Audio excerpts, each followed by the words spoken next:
ഹജ്ജിൽ പിന്നെ ഇളവുകളുണ്ട്.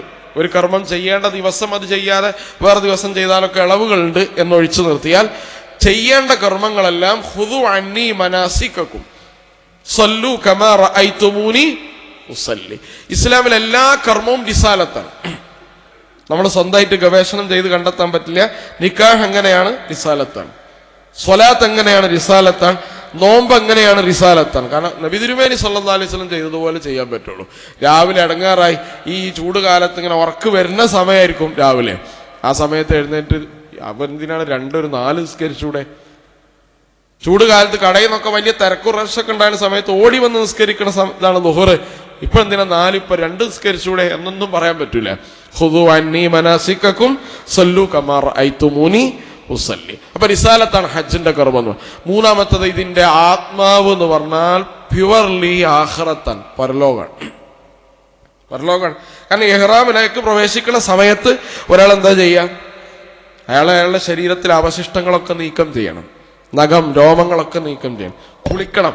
കുളിച്ചതിന് ശേഷം അയാൾ 2 റക്അത്ത് നിസ്കരിക്കണം. ഇല്ലെങ്കിൽ ഏതെങ്കിലും ഒരു നിസ്കാരം നിർവഹിക്കണം. ചിലപ്പോൾ ഫർളായിരിക്കും. എന്നിട്ടാണ് ലബ്ബൈക അല്ലാഹുമ്മ ഹജ്ജൻ എന്ന് പറഞ്ഞിട്ട് ബാക്കി ഒരു നിയ്യത്തും ഉച്ചരിക്കാൻ പാടില്ല. ഹജ്ജിന്റെ നിയ്യത്ത് ഉച്ചരിക്കൽ സുന്നത്തായ കർമ്മമാണ്. ഹജ്ജിന്റെ നിയ്യത്ത് എന്ത് ചെയ്യാം? പറയാം. ബാക്കി ഒരു കർമ്മത്തിന്റെയും നിയ്യത്ത് ഉച്ചരിക്കൽ സുന്നത്തോ പുണ്യകർമ്മമോ അല്ല. അപ്പൊ അങ്ങനെ ചെയ്തിട്ട് അയാൾ എന്താണ് ചെയ്യുക? സ്വന്തം മയ്യത്ത് അയാൾ കുളിപ്പിക്കുകയാണ്. വേറെ ആൾ കുളിപ്പിക്കുന്നതിന് മുമ്പ് മയ്യത്ത് കുളിക്കാൻ, നിസ്കാരം നടത്തുക. പിന്നെ ചെയ്യലെന്താണ്? കഫൻ ചെയ്യാൻ. കഫൻ പുടവയാണ് ഏത്? വില കുറഞ്ഞതാണ് ഇഹ്റാമിനും ഉപയോഗിക്കേണ്ടത്. വില കുറഞ്ഞ വസ്ത്രമാണ് ഏതിനും ഉപയോഗിക്കേണ്ടത്? കഫൻ ചെയ്യാൻ. വില കൂടിയ വസ്ത്രം കറാഹത്താണ്. അതുകൊണ്ട് അങ്ങനെ ചെയ്യാം. പിന്നെ പോകുന്നത് മിനയിലാണ്. ഞാൻ വിശദീകരിക്കാൻ സമയം. മിന എന്ന് പറഞ്ഞാൽ ഒരു ഗവൺമെന്റ് എല്ലാ കാലവും ഓരോ ആൾക്ക് ഹാജിക്ക് അനുവദിക്കുന്ന സ്ഥലമുണ്ട്. കാരണം എവിടെയും പോയിരിക്കാൻ പറ്റില്ല. മിന എന്ന് പറഞ്ഞ സ്ഥലത്തല്ലേ ഇരിക്കാൻ പറ്റുള്ളൂ. അപ്പൊ 60 സെന്റിമീറ്റർ മുതൽ 70 സെന്റിമീറ്റർ നല്ല നീളമുള്ള ഒരാളിങ്ങനെ കിടന്നാൽ അപ്പുറത്ത് കാല് കെട്ടും. ബർസഖിൽ കിടക്കുകയാണ്. നമ്മൾ ഖബറിലേക്ക് പോവാണ്. പിന്നെ നിങ്ങൾ പോവാണ്. ഖബറിലെവിടുന്നാ പോവാ സാധാരണ രീതിയിൽ? പിന്നെ ബഅ്സാണ്, മഹ്ശറയാണ്, അറഫയിലാണ്. അൽ ഹജ്ജ് അറഫ.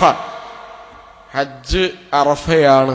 അറഫ ഒരാൾക്ക് പോയാൽ പിന്നെ അടുത്ത കൊല്ലം വന്ന് ചെയ്യണം. വേറെ ഏത് കർമ്മം പോയാലും നഷ്ടപ്പെട്ടാലും അതിന് നഷ്ടപരിഹാരമുണ്ട്, ഫിദിയയുണ്ട്. ഹജ്ജിന്റെ അറഫയുടെ പ്രത്യേകത, ലക്ഷോപലക്ഷം മനുഷ്യർ ഇങ്ങനെ ഒരുമിച്ച് കൂടിയിട്ട് നഫ്സി നഫ്സി എന്ന് വിളിക്കും. ബാപ്പയും ഉമ്മയും ഗ്രൂപ്പായിട്ട് ഹജ്ജിന് പോയ ആൾക്കാരൊക്കെ ഉണ്ടാവും, മക്കളുടെ ഭാര്യ, ആരും മെയിൻ ചെയ്യൂല. അറഫയിലെത്തിയിട്ട് കരയാത്ത മനുഷ്യന്റെ ഉള്ളിൽ തഖ്വയുടെ യാതൊരു അടയാളവും ഇല്ല. കാരണം അവിടെ നിങ്ങൾ നോക്കി എല്ലാവരും കരയും. കാരണം അവനെന്റെ കാര്യം രക്ഷപ്പെടുമോന്ന് അറിയില്ല. യൗമ ലാ യൻഫഉ മാലും വലാ ബനൂൻ ഇല്ലാ മൻ അത്തല്ലാഹ ബിഖൽബിൻ സലീം. പരലോകത്തെത്തുന്ന അവസ്ഥയായിരിക്കും. ബാപ്പയോ ഉമ്മയോ മക്കളോ ബന്ധങ്ങളോ ഒന്നും അറഫയിലില്ല. അറഫ അവനവന്റെ കാര്യം മാത്രമാണ്. അൽ ഹജ്ജു അറഫ എന്നാണ്.